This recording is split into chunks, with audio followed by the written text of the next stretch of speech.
Sir MCQ এর ক্ষেত্রে case based যে প্রশ্নগুলো রয়েছে বাংলাতে ওই প্রশ্নের উত্তর করতে আমাদের সমস্যা হচ্ছে। তোমাদের অনেকের কাছ থেকে এমন অভিযোগ পেয়েছি, বিশেষ করে তোমরা যারা আমার কাছে অনলাইনে পড়ো অনেকেই এই সমস্যার কথা জানিয়েছো। আমি ভাবলাম সমস্যা তো শুধু যারা আমার কাছে অনলাইনে পড়ছে তাদের এমনটা নয়, সমস্ত ছাত্রছাত্রীদের। তাই ক্লাস 12 থার্ড সেমিস্টারের সমস্ত ছাত্রছাত্রীদের জন্য আমি এই স্পেশাল ভিডিওটি তৈরির সিদ্ধান্ত নিলাম। এটা আমাদের সাজেশন সিরিজের একটা অন্য ধরনের ভিডিও। সাজেশনে কি হয়, এটা গুরুত্বপূর্ণ বলে দেওয়া হয়। যদিও তোমরা বুঝতে পারছো এমসিকিউ এর পরীক্ষাতে ওই ধরনের প্রশ্নপত্রের ভবিষ্যৎবাণী খুব একটা কাজে আসবে না, অন্তত বাংলার ক্ষেত্রে। এখন তাহলে আমি কি করব, কিভাবে তোমরা কেস বেসড প্রশ্নের উত্তর অনায়াসে লিখতে পারবে সেটা আজকের এই ভিডিওতে বুঝিয়ে দেব। দু তিনটে উত্তর নিয়ে তোমাদের কনফিউশন হচ্ছে, কোনটা এক্স্যাক্ট কি করে তুমি বুঝবে, আজকের ভিডিওটা দেখলে আমার মনে হয় সেটা তুমি নিজেই বুঝে যাবে, এমনকি তোমার বন্ধুদের প্রিয়জনেদের তুমি নিজেও বুঝিয়ে দিতে পারবে।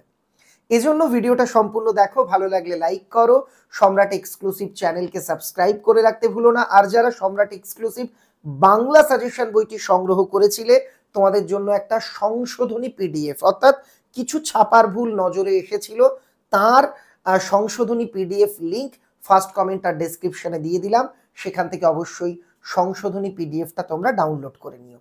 এবার আসছি মূল আলোচনাতে।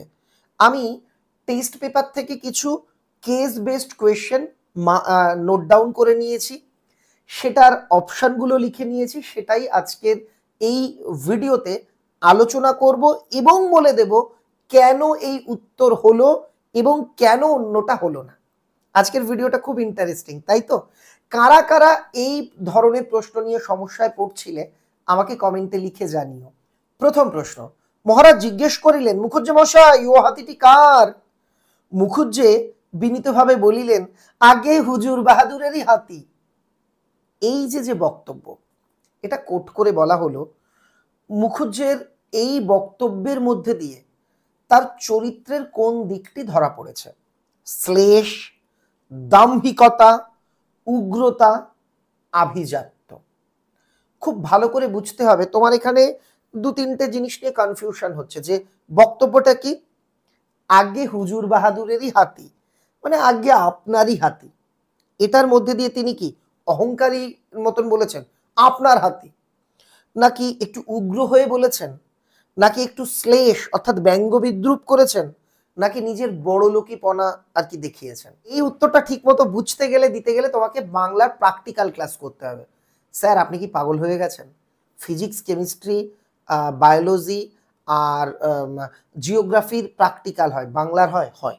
আমি বলছি, ধরো তুমি আমার বাড়িতে আমার আন্ডারে কাজ করো, বুঝে নাও, বা উল্টো করি, আমি তোমার আন্ডারে কাজ করি, তোমার হাতে একটা এরম ফোন ছিল, আমি ফোনটা তোমার কাছে চেয়েছি, তুমি আমায় দাওনি, আমি তারপর বাড়ি গিয়ে কদিনের মধ্যে একটা নতুন ফোন কিনেছি আর তোমার সামনে গিয়ে এরম এরম করছি ফোন নিয়ে, তুমি বললে যে আচ্ছা এই ফোনটা কার?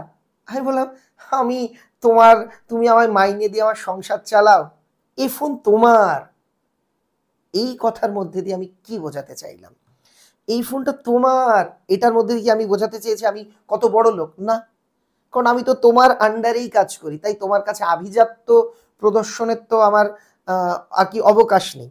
উগ্রতা, আমি বললাম এই ফোনটা তোমার, এটার মধ্যে দিয়ে কি আমার উগ্র কোনো মানসিকতা? উগ্র মানসিকতা কি এই অসভ্য বেরো এখান থেকে, এই টাইপের হলে বলতাম এটা উগ্রতা, তাহলে উগ্রতাও হবে না। দাম্ভিকতা মানে অহংকার না, তিনি হাসি হাসি মুখে বলছেন এই ফোনটা আপনার, এই হাতিটা আপনার, তার মানে শ্লেষ, তিনি ব্যঙ্গ বিদ্রুপ করেছেন। উত্তরটা হবে শ্লেষ। এটা এবিটিএ টেস্ট পেপারে 250 আর 215 এই দুটো পৃষ্ঠাতেই আছে, তোমরা দেখে নিও।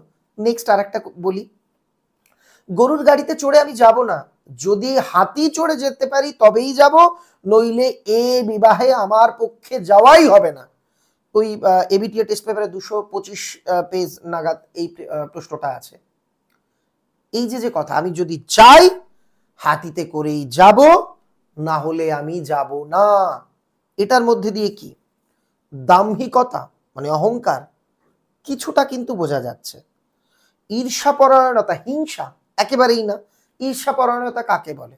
ধরো কি ওর ওই 5 টাকা দামের ফোন আছে, আমার কাছে দেখো এইটা আছে, এইটা হচ্ছে হিংসা, ঈর্ষা। ঈর্ষাপরায়ণতা না। আর একটা কি আভিজাত্যের গৌরব। কোনটা? আভিজাত্যের গৌরব নাকি দাম্ভিকতা? দাম্ভিকতা মানে অহংকার, আর আভিজাত্যের গৌরব মানে বড়লোকিপনা, যে ও আভিজাত্য তার গৌরব। এখানে আভিজাত্যের গৌরব কেন? আমি বললাম রেস্টুরেন্টে গিয়ে আমি যদি বিরিয়ানি খেতে পারি তো খাবো, সাদা ভাত আমি খাবো না। এটার দ্বারা কিন্তু আমার অহংকার নয়, আমার ফাইন্যান্সিয়াল অবস্থা খুব ভালো সেটাই বোঝাচ্ছে। ধরো আমি কোথাও গেলাম, সেখানে আমি বিরিয়ানি খেতে পাইনি কোনো কারণে, আমি এসে বলছি আমি বিরিয়ানি খেতে পেলে খাবো, নাহলে শুধু ভাত আর খিচুড়ি ও আমি খাবো না। এটার দ্বারা আভিজাত্যের গৌরব প্রকাশ হচ্ছে। একটু বুঝতে হবে। হ্যাঁ, এটাকে তুমি দাম্ভিকতার সঙ্গে মিলিয়ে ফেলতে পারো। দাম্ভিকতা মানে অহংকার। অহংকার ঠিক এখানে কিন্তু হচ্ছে না। অহংকার কখন হতো? যে আমার এই জিনিসটা আছে কারণ নেই, এক্ষেত্রে দাম্ভিকতা। কিন্তু এই জায়গাতে আভিজাত্যের গৌরব।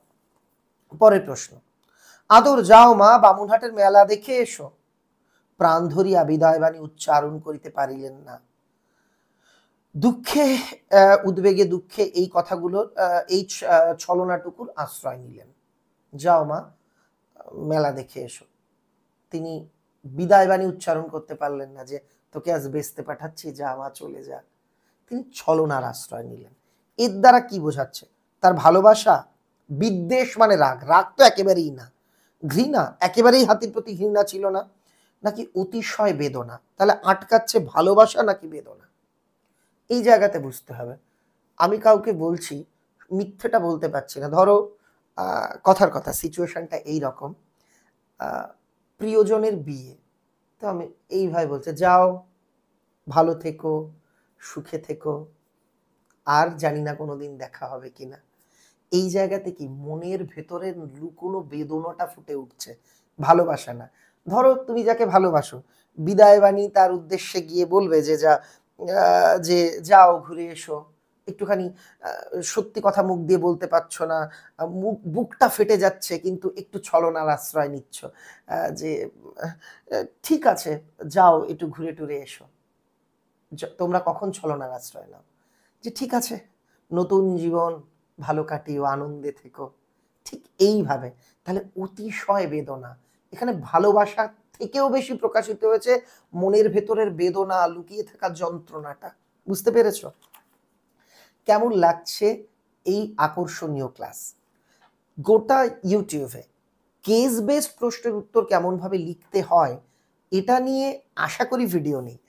আর যে ভিডিওগুলো থাকে না, সম্রাট এক্সক্লুসিভ চ্যানেল গত প্রায় 10 বছর ধরে সেটাই সবার আগে কিন্তু পোস্ট করে এসেছে। সবচেয়ে আনন্দের বিষয়, আমরা আগামী কয়েকটা দিনের মধ্যেই 2 মিলিয়ন পরিবার হতে চলেছি। তোমাদের অভিনন্দন, তোমাদের কৃতজ্ঞতা জানিয়ে ছোট করতে পারবো না, তবে সত্যি আমি তোমাদের কাছে কৃতজ্ঞ। পরের প্রশ্ন, বৃদ্ধ ছুটিয়া গিয়া হস্তিনীর শবদেহের নিকট লুটাইয়া পড়িয়া কাঁদিতে কাঁদিতে কাঁতস্বরে বলিতে লাগিলেন, অভিমান করে চলে গেলি মা। এইটার মধ্যে দিয়ে তার কোন মানসিকতা ফুটে উঠেছে? একটা বিষয় বলি, এই যে কেস বেসড প্রশ্ন, আমার বিশ্বাস এটা আদরিনী গল্প থেকেই আসবে। মানে অনেক আমি বাজার চলতি প্রশ্নের বইয়ে দেখেছি জোর করে একটা কবিতার থেকে কেস বেসড প্রশ্ন করা হয়েছে, কোনোটাতে আবার ভাষার থেকে, ওই জাতীয় হবে না আমার বিশ্বাস। আমার বিশ্বাস কেস বেসড প্রশ্ন আদরিনী গল্প থেকেই হতে পারে, হওয়ার চান্সটা অন্তত পক্ষে বেশি। তো বলল যে মা অভিমান করে চলে গেলি, মরা হাতিটার সামনে দাঁড়িয়ে, এর দ্বারা কি বোঝাচ্ছে? অত্যাধিক ভালোবাসা, করুণা, টান নাকি দয়া? দয়া না। দয়া কখন? কারো দুঃখ দেখে আমরা তাকে সাহায্য করলে সেটা দয়া হলো না। টান, কারো প্রতি ধরো কেউ অনেক দূরে রয়েছে, তার প্রতি তোমার একটা টান অনুভব হচ্ছে, সেটাও না। করুণা নাকি ভালোবাসা? আমরা বলি না আমি কারো করুণার পাত্র হব না, কখন আমরা করুণার পাত্র হই? যখন কেউ আমাদের করুণা করে, কোনোভাবে হেল্প করে, সাহায্য করে, এক্ষেত্রে তাই করুণা নয়। হাতিটি মারা গেছে, তার প্রতি অত্যাধিক ভালোবাসা ছিল। তাই মুখুজ্জে মশাই তাকে জড়িয়ে ধরে মুখের কাছে মুখ নিয়ে বলছে, মা তুই আমায় অভিমান করে চলে গেলি। আসলে কেস বেসড প্রশ্নের উত্তর দেওয়ার সব থেকে বড় কৌশলটাই আমি তোমাদের শেখাচ্ছি, সেটা হলো তোমরা সেই চরিত্রের সঙ্গে তখন মিশে যাও, তুমি সেই চরিত্র হয়ে ওঠো। ভাবো তুমি যদি এই কথাটা বলো, তাহলে তোমার আচরণের মধ্যে দিয়ে কোন মানসিকতা ফুটে উঠছে, তাহলে এই উত্তরটা ইজিলি পারা যাবে। আর একটা চলে আসি তাহলে প্রশ্নে, তার চেয়ে বল না তোমার এই ছেলে পুলে নাতি নাতনি এদের খাওয়াতে তো অনেক টাকা ব্যয় হচ্ছে, ওদের একে একে বিক্রি করে দাও। মুখুজ্জেকে বন্ধুরা বলেছে, এই তোর ফ্যামিলিতে এত লোক, তোর তোর ফ্যামিলিতে এই হাতিটা অযাচিতভাবে রয়েছে, ওটাকে বেচে দে, অনেকগুলো টাকা বেঁচে যাবে। মুখুজ্জে বলছে, তার থেকে বল না আমার ছেলে পুলে নাতি সব বেচে দিই, তাহলে তো আরো অনেক টাকা বেঁচে যাবে। এটার মধ্যে দিয়ে কি বোঝাচ্ছে? সন্তান বাৎসল্য, সন্তানদের প্রতি ভালোবাসা, যা দে দে আমার সন্তানদের বেঁচে দে, ঠিক না, এটা না।